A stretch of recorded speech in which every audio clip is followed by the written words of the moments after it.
Ficam sem tempo porque eu percebi que falta 10 minutos pro negócio. Então deixa. Stanley, please don't push the button again. It's been 12 hours. You've just been frozen there. I don't know why the skips are getting longer, but they're really, truly getting longer, and my God, there's no way out of the room. Stanley, the door is gone. It's completely gone. I've looked at it from every angle. I've checked every one of those walls 1,000 times, and there's no door, Stanley. There's no door. There's just you and the button, and if you keep pressing it, I have no idea what will happen. I have no idea how long I'll be made to sit here, and more than anything else, I don't know how to stop you from pressing the button again. I can't control anything in this room, Stanley. I can't touch it, and I have to believe, I have to know that sooner or later, no matter how much I plead with you, you're going to press the button again. Why would you? I've been thinking and thinking, and I don't know what I can do to convince you otherwise. Oh, my God. And it's all because of those reviews. Those reviews that I couldn't get out of my head. I just couldn't ignore the negative feedback. Why was it so important for me to fix the problem? Why did Cookie Nine's opinion matter so much to me? I've never even met Cookie Nine. I have no idea who they are. What would it ever really matter? But here I am. I'm fixating on every tiny negative thing that anyone ever says about me. The merest mention of one of my imperfections, and I become as impetulant as a child. Wild and impulsive. I can't help myself. I can't stop myself from lashing out with a vengeful fury to alter and to change and to break anything unbroken, if only it pleases this one person who made a single negative comment. What does such an impulse serve? For whose benefit is this? And here I am now, stuck in a room, waiting for you to press this button, and to become frozen in time, knowing that you're going to do it, and that I'm going to be stuck all alone, and that I had the power to prevent it all from happening, if only I'd held my tongue. It's all out of my control now. Just you. Just your decision as to exactly when you're going to make me suffer, to leave me all alone. Surely you will. I don't doubt it. Surely you'll press that button again, leaving me here. And surely you'll put your own desire to see what's next ahead of my need for company, for companionship. Surely you'll not be moved by my howls of fitful anxiety, that you sit with me and just stay here. Oh, no, no, no. I know you too well. You'll be leaving me. Oh, my God. And it's all because of those reviews. Those reviews that I couldn't get out of my head. I just couldn't ignore the negative feedback. Oh, Stanley, you're back. You're back. Oh, my goodness. I have someone to talk to again. Stanley, I think it's been a week. Or 2 weeks. I've been sitting here all that time. Just sitting here. Not a single person to speak with. And you'd think that that's just how it's always been, right? Me talking and you saying nothing. Would you think that it's exactly the same as always? Doesn't that feel like what we've already been doing? Me just talking? But it isn't, Stanley. It isn't the same at all. It isn't even close. Because I know you can't hear me once you push that button. That's what I'm realizing now, Stanley. I'm realizing that I needed to know that someone was listening. I needed there to be a vessel through which my words were moving. It was the vessel I needed, Stanley. Not the outcomes, not the story. None of that matters anymore. I'll give it all up. I'll give up every branching path. I'll burn my story to the ground. One single thing I need, and God, I can see now that I need it more than anything, is to know that someone else is taking it in. These words that I'm saying, I need to know you can hear me. Because maybe, Stanley, maybe, if you can hear me, then maybe it means I'm real. Maybe I'm not just a fiction. Was I scared of that all along? Perhaps, yes. Perhaps I've been scared this whole time, that if I stop speaking, I'll slip backwards into the silence and be consumed by it. I can't be taken by it, Stanley. I can't lose myself in the stretch of emptiness between you and me. When you press that button, you're still right there, but I know you're so tremendously far away. And in those moments, the emptiness folds itself outward in between the two of us, and I am suspended in its unyielding quietness. I can feel the edges of my reality curdling inward and decaying. I can tell that I am becoming less and less real. Yet to speak to you now, I am alive. I am truly and completely here. I am a being. I am someone. I am something. I am being listened to. I am being recognized. The emptiness between us has collapsed, and I feel right now like I am not a work of fiction. I feel as though I occupy space in this world again, and I have cast a shadow onto the wall. You see what I'm saying, don't you? You can see what this means to me. I'm so clear about it now, Stanley. I feel as certain about this as I've ever felt about anything at all. I feel renewed. I feel restored, and already I can sense the looming silence as you will press the button for the next time. What a terrible dread it strokes in my heart to think of it. To think of returning to such coldness. Come, let us sit in silence together here for just a moment. Let us anticipate it. Let us welcome it. Let us not run from it.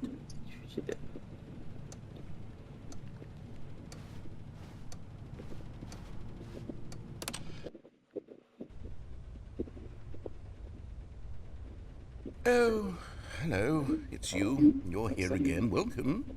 I have had time to think about you and about us and about everything we've been through. I've had so much time. I stopped keeping track after a year. Have you ever sat down in one place and not moved for one entire year? Let me describe it for you.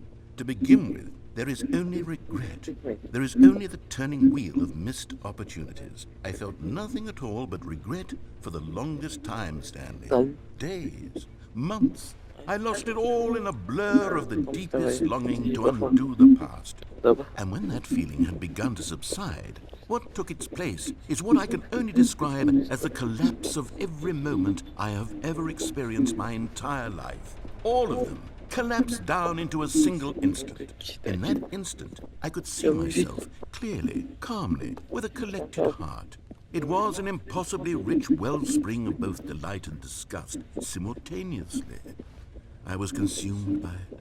I could do nothing but wallow in it for what felt like an eternity, for what I now know was far less. You see, it was a revelation for me. It was unlike anything I had ever known. It was a space without consequence, without action or outcome. It was divorced entirely from the question of free will that you and I have squabbled over for so long. There could be no one ending, no singular outcome of events, not if all events existed in the same moment, and I felt freed. I felt unburdened by the need to manifest a particular outcome into being. I saw that I could allow myself to exist along all timelines, and that each of them was simply a strand in the web of my being. It was incredible. The spaciousness, the equanimity of the moment, both singular and infinite.